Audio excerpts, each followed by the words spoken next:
Yes, welcome back to another episode of That Gunner Talk. It's been a little while, guys. I know, courtesy of me, Kape. I blame myself. But yes, you already know I'm here. I'm Uh, Kape, and I'm here with the big Steph, Gunner Street. Steph, how you feeling today, man?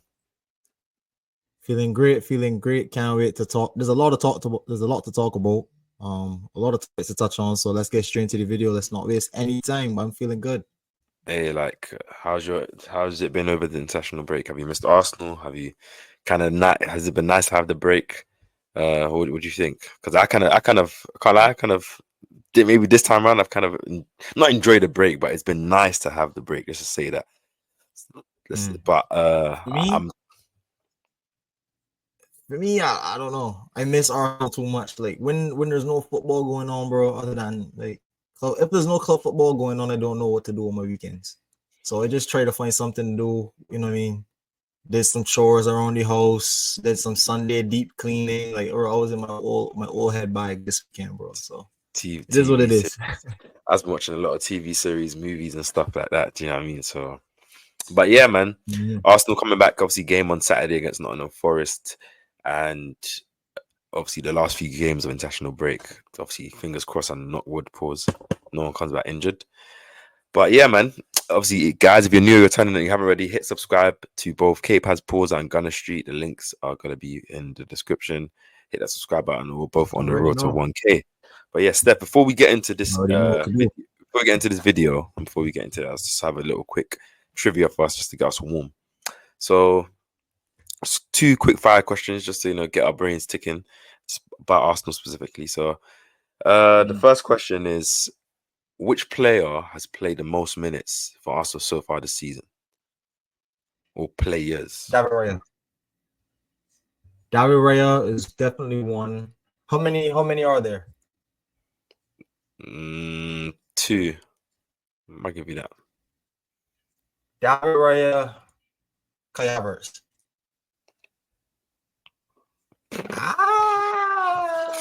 Fair Ah. enough, fair enough, fair enough, fair enough.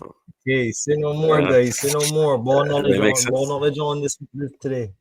All right, cool. The next one is obviously quickly. What Arsenal players had the most shots this season?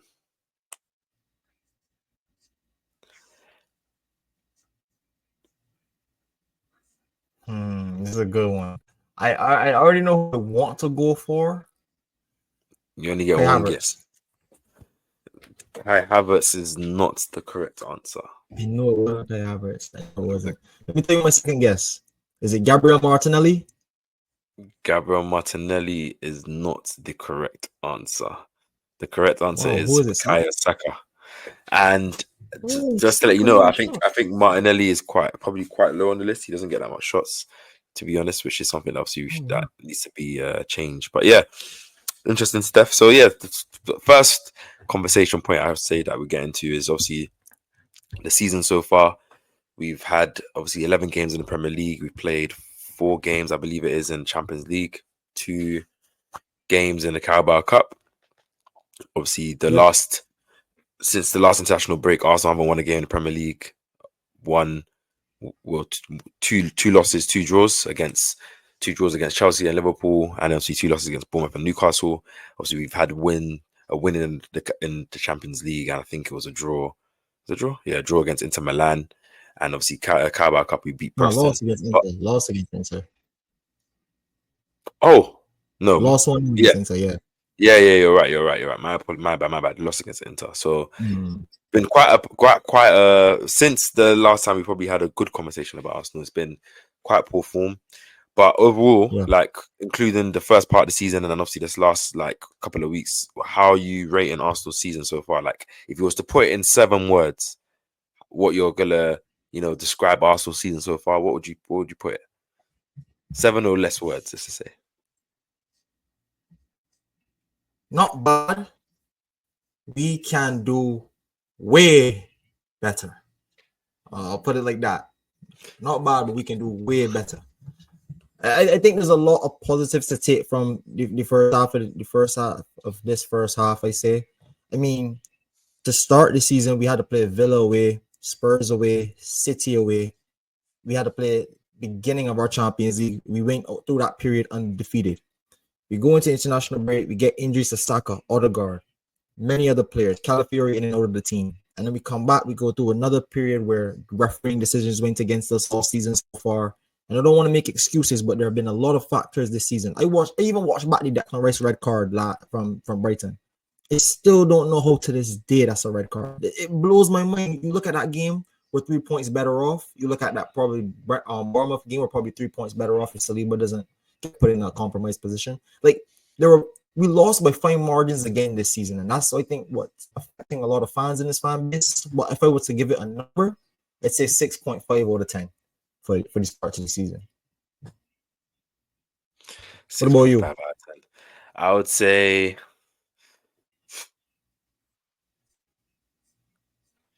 my 7 or less words. I'll say injuries are a killer, but it ain't over. Because I feel like obviously injuries are just one part of it, but I feel like our season has had like all the drama you could have in a whole season, over a span of a season. In like this 11 games, we've had 3 red cards, we've had injuries left, right, and center to different type of players. Almost every player has come off injured, bar like a few. Like, do you know what I mean? Like head injuries, we've had guys heads cut open, we've had the lot, like we've had everything you can think of. So I feel like where we are 9 points off, and obviously I've looked at the table and I've just looked at the table and I'm like, there's like I think it's about like 4 points or 5 points between 3rd place and I think it's 13th. So one loss, so someone can just go from 12th to like 4th or something like that, which is why I was like, it's too early in the season to really cement anything, especially where, as you said, the big game that we've had a tough fixture run so far, obviously to all the away grounds we've gone to, plus the injuries. But I feel like it's been disappointing, don't get me wrong, especially the last couple of weeks. I'll be honest. I feel like the first part before the October international break, I think it was good. Obviously, we had a couple of questionable performances. You know, the 2-2 Leicester, the 3-1 Southampton, but obviously, albeit we came out still deserved winners. But I think since that international break, albeit there has been circumstances that have contributed to that, I think we haven't showed our best. But at the same time, there's reasons for that, and I don't think it's over. And I think with how the fixtures are looking in the next couple of 5 to 6 weeks coming up to Christmas, I think Arsenal can go on a nice run. I know, and just going into those fixtures for Arsenal coming up in the Premier League, specifically because we do have I think in between that we have a Champions League game against Monaco and a Champions League game against Sporting Lisbon as well to come up in the next couple of weeks. I don't know if the game against Dynamo Zagreb also comes up within that period as well, and obviously the Carabao Cup game against Crystal Palace, which is at home, which I do expect us to win. I hope, and you probably do so as well. But if you look at Arsenal's fixtures in the next couple of weeks coming up, we got a home game obviously on Saturday against Nottingham Forest, away at West Ham, home at Manchester United. Obviously, Amarin, Manchester United, no more Ten Hag. Fulham away, Everton at home, Crystal Palace away in the league, and then Ipswich at home. So if you're looking at all those games, like one, they're all in London, either whether they're home or away. So Arsenal don't have to travel long distance. The players can stay at home with their families, which is obviously going to be very good to have a lot of, come home to your wife, your kids, your brother, your sister, whatever it may be. And obviously just in terms of the mileage on the recovery, like, traveling in planes and sleeping in hotels, it doesn't have to be like that. Arsenal have an opportunity to, put a run together. Like, just me naming those fixtures, just off the bat, like, what do you expect in terms of? I had to. Oh, in terms of what? No, like, what do you expect? Like, do you how did it make you feel? Like, are you looking at it in the sense of, okay, I'm happy that after a hard start to the season, I did favorable fixtures. I'm not going to say any fixtures easy, especially not in this Premier League season, but favorable fixtures. A lot of home games as well. Yeah. How do you feel? Just in general.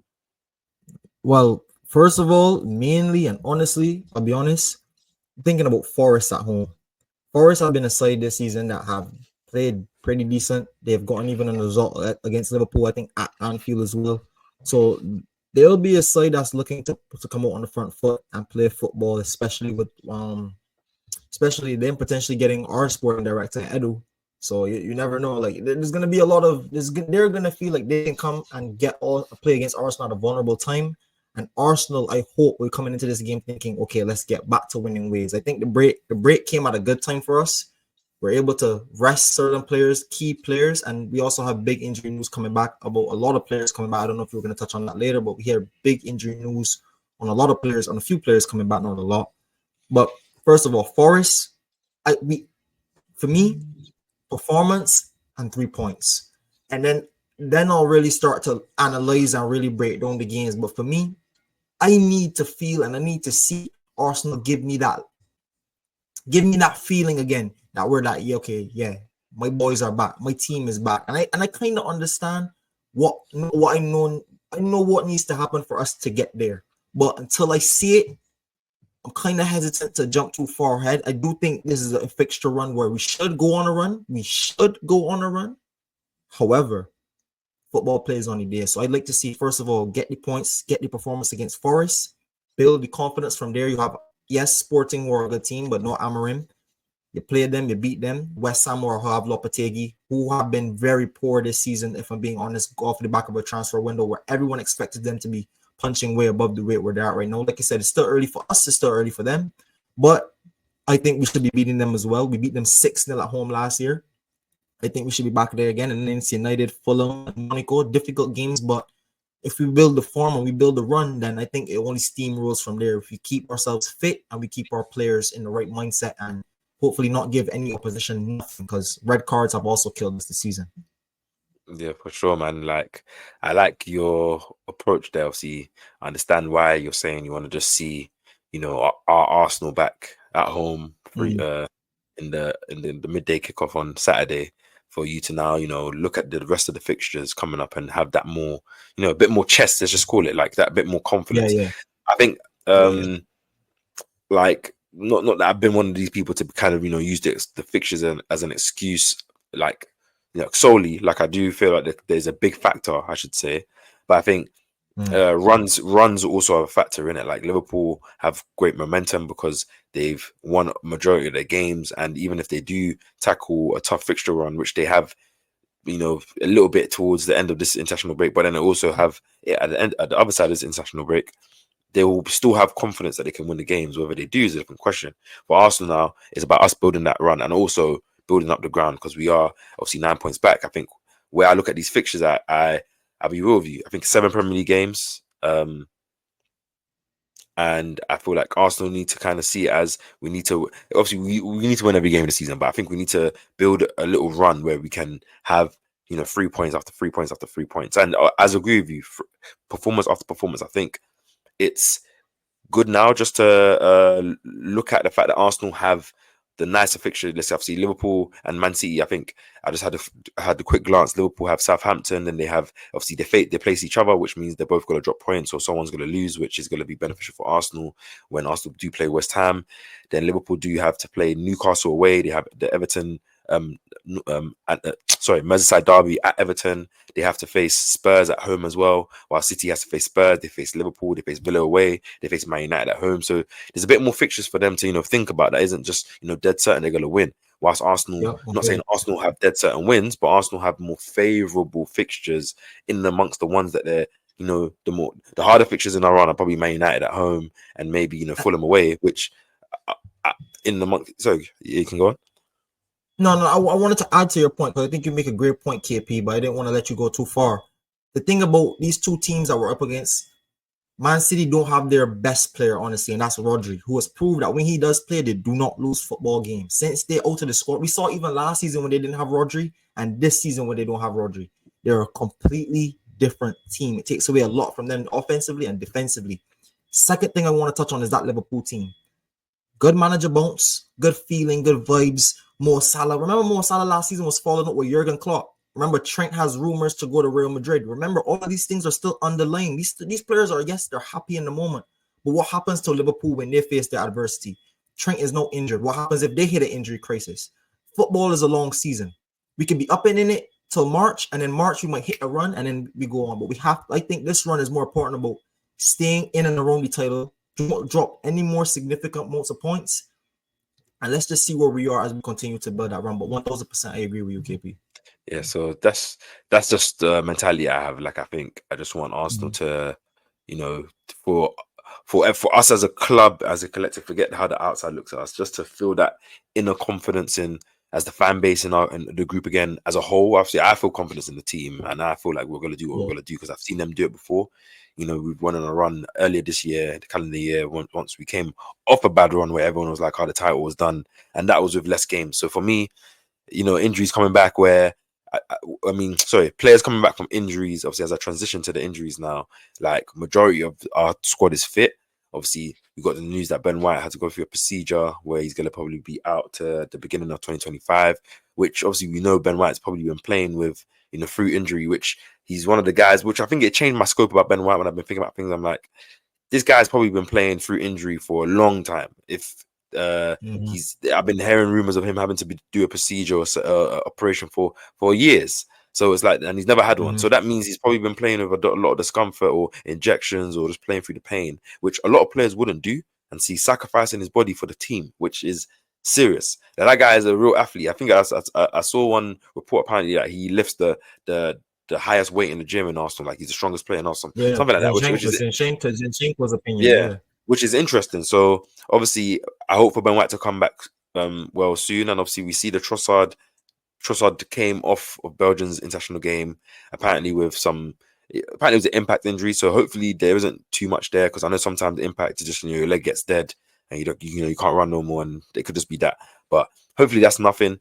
I didn't really like the discourse on social media. I don't really want to bring Twitter too much, but where everyone's kind of celebrating Trossard's injury because they want to see Nwaneri. Obviously, I understand the causation, but you don't wish injuries on anybody because it's a long season. Trossard was the same player as you always preach, and I'll preach now, that was so clutch in the running last season. And just because he's hit a bit of bad form right now, doesn't mean that you just, you know, spin players. I hate the fact that Arsenal fans do this, like someone gets out of form and then, you know, you just want to shit on them. And then once someone else, you know, they come out from, we find the next player to shit on. Like, it's like, come on, man, support these players. But digressing from that, with some positive news, obviously, we heard that Calafiori and Tomiyasu are coming back fit to the team. And with Ben White being out, it's looking like there's going to be a run for Timber to have at right back. Obviously, I don't expect Timber to play every single game right back. He's still coming off the back of an ACL injury, you know, and Arsenal have 3 games a week. But if Tomiyasu is fit and can stay fit, Hopefully, fingers crossed, and we can use him as in rotation at right back. And if Calafiori, which there's reports that he's ready to play against Nottingham Forest, so I do expect him to kind of just slip back into the starting lineup. Are you kind of excited to see, obviously, first of all, your comments on Ben White and, you know, just the injury front, and second of all, your comments on, you know, the potential of Timber playing consistent minutes at right back now with Odegaard returning and having that right hand side dynamic for him to build, which is a different type of player to Ben White. With Saka and Odegaard, and then obviously Calafiori coming on the left, and obviously with your video that you discussed earlier this week about our midfield being, you know, Rice, Odegaard, and Marino, to see that midfield, you know, really play. If that's the midfield that we get, then we get to see the left hand side of Calafiori, Marino, and Martinelli build their momentum and cooking. What does that look for you? And entering these run of games, how does that make you feel? Obviously, so yeah, your comments. First of all, Ben White, I mean, like, I agree with you. How long have we been hearing Ben White has had knee injuries? How long have we been seeing his knee wrapped up with tape, especially at the back end of last season? We were going through that difficult period. We had Tomiyasu who coming back from injury. I remember he came back against Bayern, or wrote about the Bayern game in Champions League. Timber was still out at the time. We just needed Ben White to play every single minute of every single game. And he played, what I think, the 3rd most minutes in the team behind Saliba and Gabriel or something like that, or Saliba and Ryan. Like, it was outstanding. So I credit Ben White for everything he's done from that perspective. But no, I think hopefully good news to hear Calafiori back. Hopefully he stays fit. Same thing with Tomiyasu. Take the time you need to come back, buddy, because I know when you're back, you're gonna give us your everything. So I can respect that from Ben White. So let him this thing, take his time off, recover, because when he comes back, he's gonna be a crucial player for us. But like you talk about, Timber at right back and Calafiori at left back, we've been talking about this for ages. It feels like, KP, for show after show, preview after preview after review. Finally get to see that dynamic that we wanted to see. A left footer playing left back, a right footer playing right back, as well as the midfield combinations to go down those channels. Now, if anything goes right with my predictions from what I made in the last video I have on my channel, go check it out on Gunner Street if you guys haven't checked it out already. I talked about Declan Rice being introduced as more of a 6 and more so rotating Thomas Partey more in and out of the side. And that has a lot to do with just allowing our pocket presence players to play in their desired roles, like Moreno, like Odegaard, instead of having Declan Rice really play back to goal and really operating in those spaces, to me, which I don't think is the best of his game. Allow him to work from a deeper position. He still gives you so much in terms of winning the ball back and the energy, and still he can still pass through the lines. Declan Rice is a really good passer of the football. Let's not hold it against him.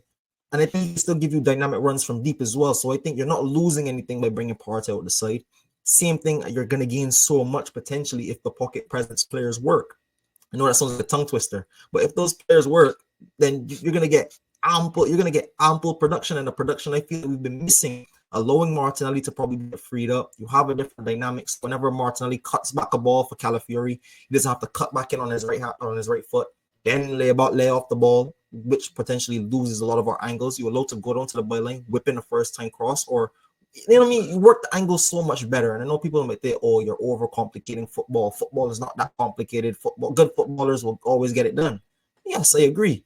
But when you're playing high-level footballers against high-level footballers, small margins matter more than anyone can ever imagine. And I think when you have a tactic, and especially when the team isn't playing good, any fresh thing to switch it up, I'm willing to see. And I think from that lineup you've given me, Calafiori at left back, Timber right back to work with Saka up and on the wing. We've seen how good that combination could be.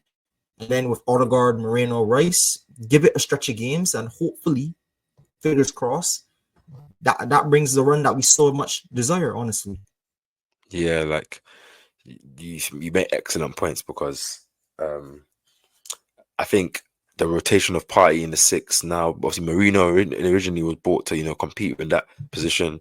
For many, obviously, Yes. Arteta likes multiple players to play everywhere, but initially I don't expect him to think Partey was going to play 90 minutes every game, almost all Me game, either. or majority of the part. But Me obviously either. Partey has been playing well as well, and it's no shot on Partey, because I don't think it's a thing of it's that simple. I think we will probably see Partey starting this game. 100% we see Partey starting this game. He'd even go to the international break, so 100% he will start in this game. But I think, well, I just saying, like, I don't want it to just be Mikel to just play the same lineup every game, or the same iteration of combinations in every game. Because even with the Calafiori thing, Zinchenko's back fit now, and obviously I know I keep on banging this drum, but it's like, you should have the squad. We're going to play a lot of games now where we're going to play a lot of low block teams, that are going to, try and sit in and counter us at the Emirates, where we might need Zinchenko's, deep, line splitting passing, and, deep crosses that he can give us that can enable us to, open up the game a bit. Like, I need to see Mikel maybe putting the Gabriel Jesus in there, and obviously transitioning just to, the usage of the squad. Because you're talking about like rotating Partey and Rice in the 6. So when we need games where we need to, to cover a lot of ground, where we might want to press high, you're putting Rice in there so that we can, press up high and, really put that pressure on, and you have Marino in the pockets with Odegaard. But in games where you want to, dictate and you want to control, and we need to, slow break down and play a low block, maybe Partey and the Rice.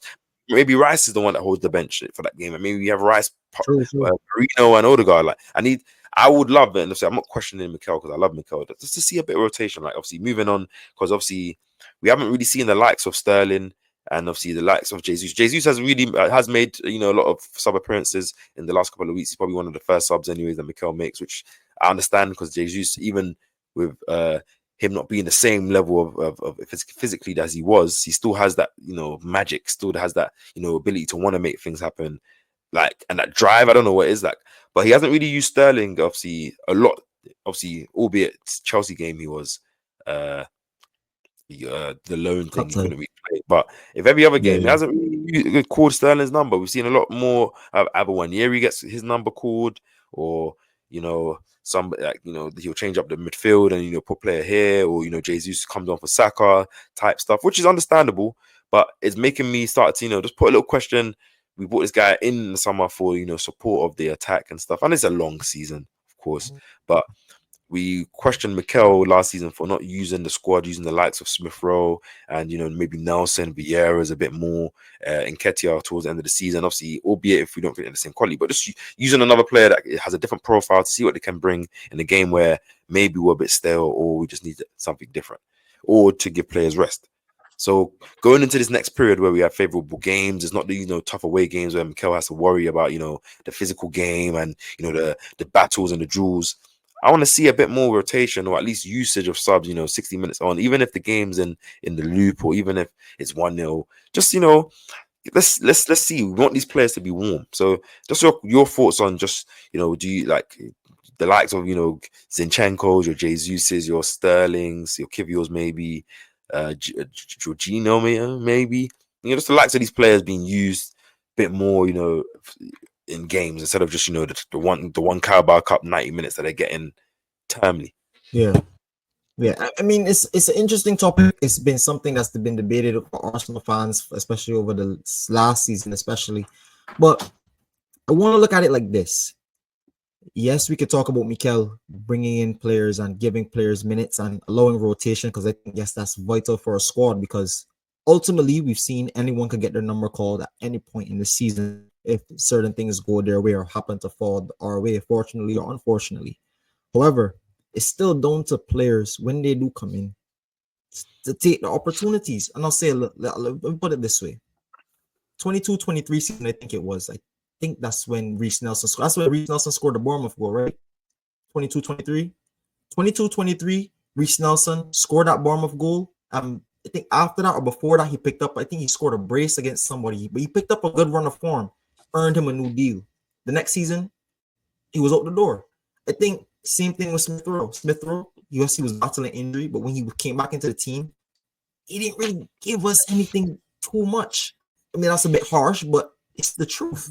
And I think same thing with Sterling. When I've seen Sterling this season, everything is there, but that final moment. Yes, if he continues to play, it hopefully should come. But at the same time, when we need you to perform, though. So I still understand Mikel is a bit hesitant to bring in some guys, but like I say, like you said, you signed them, you brought them in, so use them when you need them. But I think I agree, credit to certain guys. And I agree with your point there, Steph, because I'm not even trying to interrupt you, but it's I agree with you, but it begs the question, because where we're seeing a lot of players in our squad, picking up, niggly injuries, or if not, when missing 1-2 games here, fatigue, this and that. Some players are out of form. It's like these players that are off the bench, they can't just expect them to just be warm and in form coming off where they haven't played. Like Sterling might play. Sterling's played like 10 minutes here, then he won't play a game. Then he might play the next game, and he plays. I'm saying, like, and he might obviously, for example, his last game that I remember him playing was the Preston game, albeit Preston, but he did play well in that game, albeit not getting the goal. But then he doesn't get any other sub appearances from that game.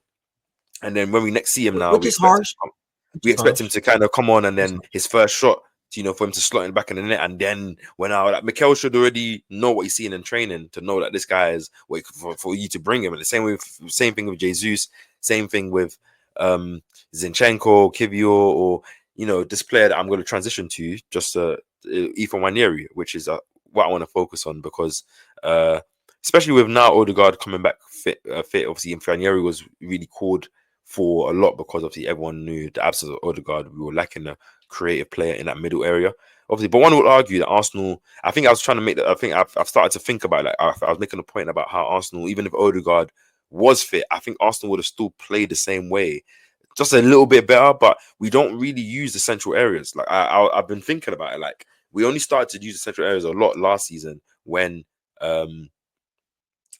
we started to play more riskier football.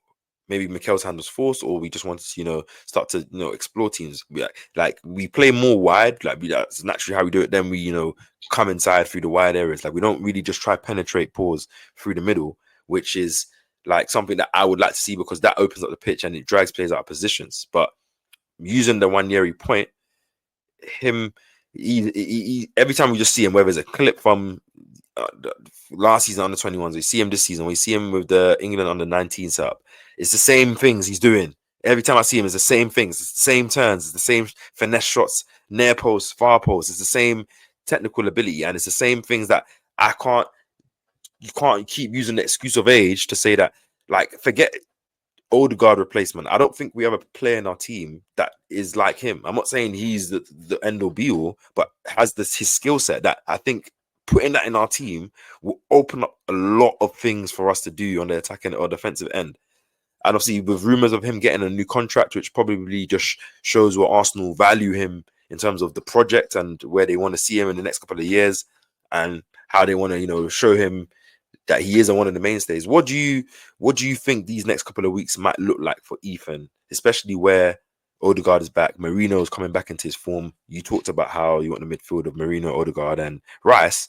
Where does Nwaneri sit into this? Like, because I think, Steph, this guy is going to knock on the door. So whereas one of these old men's starting position is going to be on the bench, and he's going to be the one on the pitch. Mm-hmm. And maybe not this Mm-hmm. season, maybe not right now, but in a matter of time. So what do you think? Because boy, I want this guy in our team, man. KP, you're doing it today. You're doing a great job today. Actually, funny enough, I have a video in the works talking about this very same thing.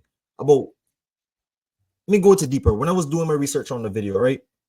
A lot of talk about Nwaneri from Arsenal's development coaches were talking about not only how they've developed him as a player and as an obviously personality, but developing him purposely to work in the pockets. The quote that I saw from Mohamed Ali, I think that's the under 21's coach's name.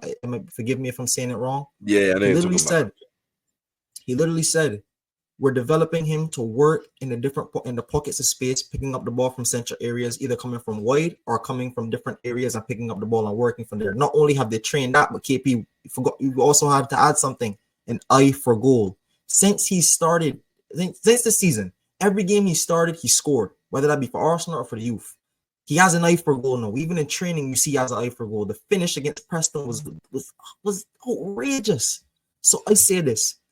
We have a player who I think, for me, plays in the most important and essential part of the pitch, and that's the midfield, and that's an attacking midfield. To me, he's ready. To me, he's ready, and he should be playing football. But I talked about this, KP, and I want to kind of put it back on you. What do you think about how Mikel has managed to develop this guy? Because I compared it in the video similar to Phil Foden. And when Phil Foden was breaking through that good Manchester City team, everyone was like, oh, play Phil. It was a very similar personality. They have very similar traits in terms of like the areas they like to work in and the ability they have. But Pep was really hesitant on that. And I think Mikel Arteta was there for those development years under Phil Foden. So maybe he's playing a trade out of Pep Guardiola's, but kind of probably slowly embedding him in, even though people are forcing him in. I'm not so sure that I continue to do that, because I think from like I said, he's getting a lot of cameo minutes. If for me, we went through that bad stretch of form, he would have definitely started 1 or 2 games. Most definitely would have started 1 or 2 games. Going into this, now that Odegaard's back, I don't even feel more inclined to start him. But if the opportunity arises and say like, well, okay, Moreno's playing poorly, but we need someone to operate in the pockets, play Nwaneri. God forbid, knock on wood, no more, no thing. But Odegaard goes up with the injury. I'm starting Nwaneri. I'm serious, KP. Like, I think I don't know why he hasn't went to that trump card earlier, because I think there's so much positive you can get from a player like that who naturally lifts the stadium, lifts the fans, and plays brilliantly. I don't know how you don't play a player like that more often, honestly. I don't know. I honestly can't tell you. He should get a lot more game time in this run, honestly. To answer your question, obviously, I wish Nwaneri had played more, especially where we've seen, results haven't gone our way. I'm not saying that he's necessarily going to be the sole reason why Arsenal things would have went differently, because we conceded goals. Not like he would have stopped us conceding, some of the goals. Like, that's a lot of them come from mistakes or errors or lapse of concentration and stuff like that, which also contribute to us losing. At the same time, I think just that spark, just to bring, to put that fire around other players, just the way you might receive the ball, way you might force a pass, what you might do, create out of nothing in the central areas. I keep on saying it, to free up, the likes of Saka and that. But at the same time, with Mikel, you compared it to Foden. I do agree there is a bit of element of, that, charm or prime academy products that you want to make sure that they are developed and the pressure that they're put into the situation at the right time, not the right time in terms of the team or anything, just for them, because ultimately they're always going to be them. But especially where you're playing in England, the biggest leagues, where it's the most televised league. It's not like Lamine Yamal, where he's not going to play on TV every week worldwide and everyone's going to see. Obviously, like, it's different. Like, where the Premier League, everyone sees the stuff, everyone comments on the stuff, everyone talks about it. Obviously, not to make excuses, innit? I think Mikel gave this guy a debut at 15. He gave this guy a new contract after, you know, a lot of clubs were coming in for him. Obviously, he did want to probably stay at Arsenal, but, you know, he cleared, you know, guys that potentially were in his pathway, in his position, to allow him to have, you know, the ability to get minutes. And for a player that hasn't ever been part of any first team or played any first team minutes, despite him having the talent, I think where us fans always have to kind of balance it is he is young. Like, if he comes in and doesn't play well, for instance, he has 2 bad performances, or he loses the ball and then Arsenal concede a goal, knowing how toxic Arsenal fans are or how toxic opposition fans are, that will be like, oh, is this your star boy? Is this your guy? Do you know what I mean? And it's a situation that is very tender, especially where you're dependent on him to play and deliver. It's different where, if, as I said, if Odegaard was fit and Arsenal are struggling maybe with Odegaard and then he's not playing Ranieri and turned into the next option, that's a different kind of way you're looking at it, where you're dependent on him. If you now play Ethan and then he doesn't play well, then you're turning into the option that no one wants, which is the Trossard in the 10, or I don't know, you know, different iteration, which people want to, like, you know, Havertz, you know, or Jesus, which obviously I don't mind all these iterations because it's different kind of styles, but do you know what I mean? At the same time, I think it's about managing him, because you know that this guy is only 17, and at least in the year or 2 years' time, he's going to be your main starter. He's going to be the guy he might be the guy that Arsenal are centering the next rebuild, where obviously you still have the likes of Saka, Saliba, but that midfield, maybe the midfield rejig is going to be based around him there. And I'm not saying it doesn't mean Odegaard or Rice isn't in there, but they're trying to figure that out. Like, so it's also about just buying the time, because it's still very early in the season. And I said the demand has made us want Ranieri to play a lot. And also just what he's showing us, like the quality and his abilities that I feel like the team is missing. I feel like Mikel should use him, even with Odegaard back fit. I think he still should be used, because I feel like we need to offer different things to teams to think about. Like, I feel like a lot of the one criticism I have of Mikel is that he likes to go with his plan A a lot and takes a long time to, you know, change to plan B. I think we've seen that he has multiple different plans and multiple different ways of changing. It's not like he just has one way that he's been doing for the last 5 years, but in the game, for example, it'll take him, you know, up to the 70th minute to change formation. In the season, he might take him, you know, that little 3-game loss run for him to say, do you know what, let me push this button. But I want him to do it, because you might end up, you know, not having to, you know, make a reaction when you've already been proactive, I should say. But Ethan's a quality player, and I think for 100% he will get his minutes in Arsenal. But just our last point before we close, Steph. So just to close it off here, I'm gonna you know what we can do? We're gonna give 2 players each, in which we feel like in the next 7 weeks are gonna be vital to enable Arsenal. And I'm gonna include this as well just to save time. I've putting the pressure on Arsenal. 7 Premier League games I expect, and I want 7 wins. We have no room for error.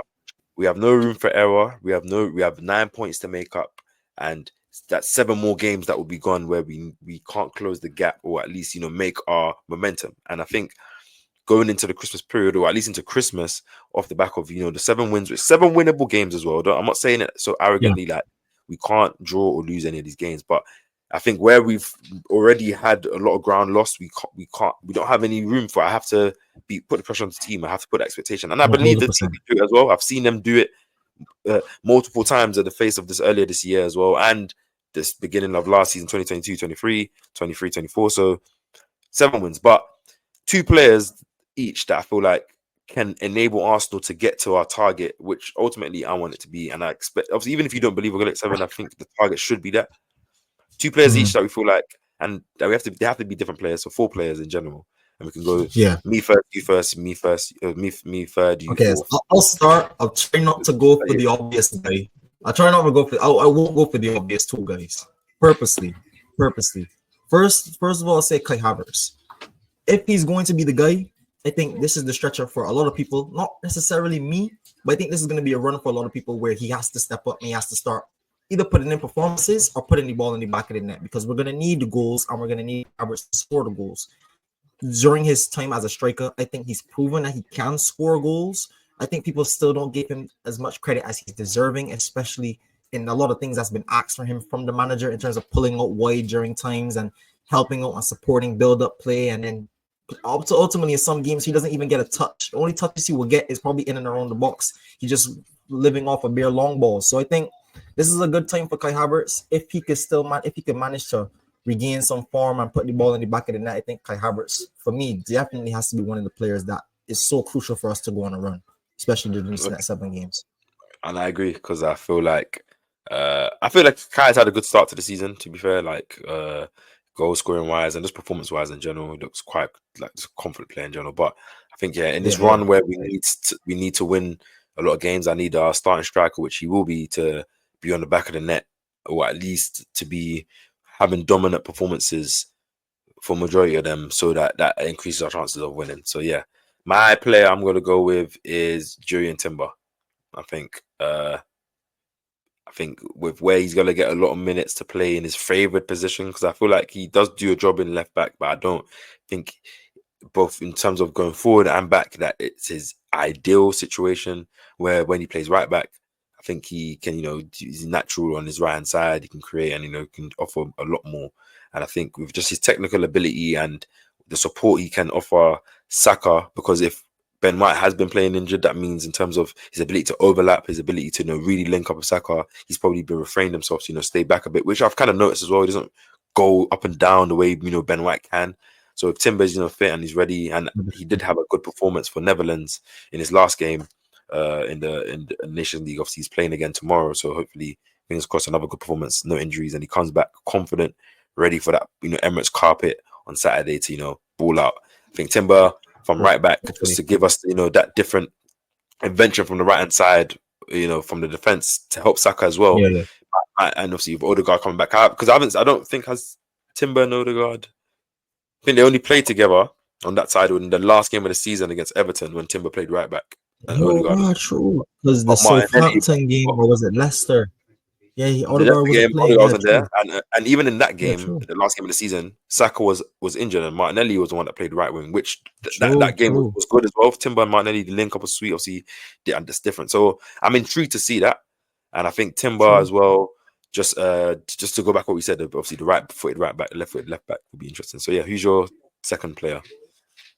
Second player, I mean, I kind of talked about him, like I said in my last video. I said player for me is Declan Rice, and I think it's not that Declan Rice has been playing poorly. I don't think he's been playing poorly, but he hasn't been to the standard that he set for himself in being an Arsenal striker. And I think that comes down to a lot of him playing in that pocket position. I don't think that's his best position. I don't think he really gives us what's going to make us our best. I don't think he gives us that in as left-sided 8. I think he can play well there. I think we can win games with him there. Obviously, we've proven to do that.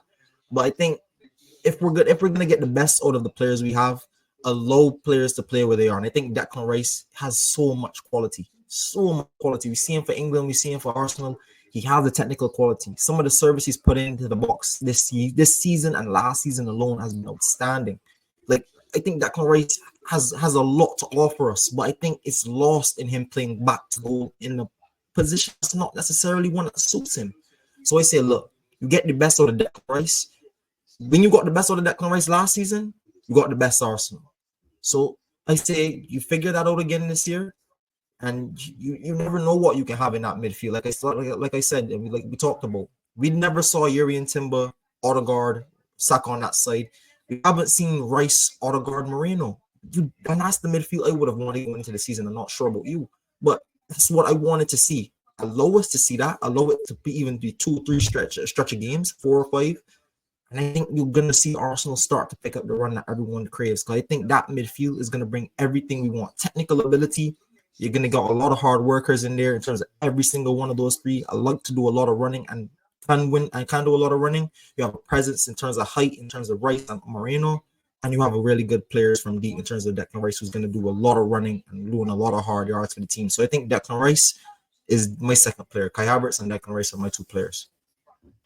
Yeah, that's 2 good players. I think Declan Rice, to his standards, hasn't had like the best of starts. Not like he's been poor or anything, but just there's a level that he can get up to, which obviously I believe he will get up there, and which will help elevate Arsenal.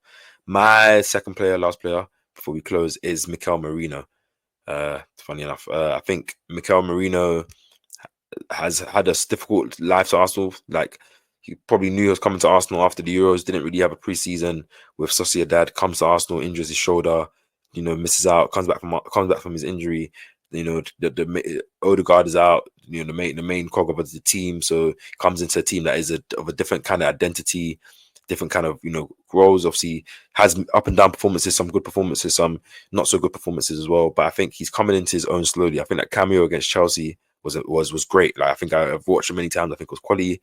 I've seen him over the international break in that game for Spain. He looked tip top. Looks like a player that's grown in confidence, and I feel like what he can bring to that left hand side. Obviously, with the good news that Calafiori is coming back now and he's going to be fit I'm thinking about the dynamic that he might offer and what he might actually really do for Martinelli to get Martinelli in more positions, to get more shots off, to get him, more opportunities to score, and to open up that left hand side to where now teams can't just double team on Saka just as a game plan, because now if Martinelli's cooking on the left hand side and Merino is causing problems on the pockets and doing similar things to what Odegaard's doing on the right hand side, then now there's a balance of how does a team defend Arsenal now, where you can't just leave the left hand side 1v1 now anymore, just overcompensate on the right, and that might open up things for Saka, which if he gets 1v1s now, we know what that is going to be. So I'm looking at Merino to just offer us another presence in the air, because he's dominant in the air, from set pieces and corners and crosses as well, and just that technical security that I just love for midfielders to have, where you just don't lose the ball, you know how to receive in the pockets, you know how to pass,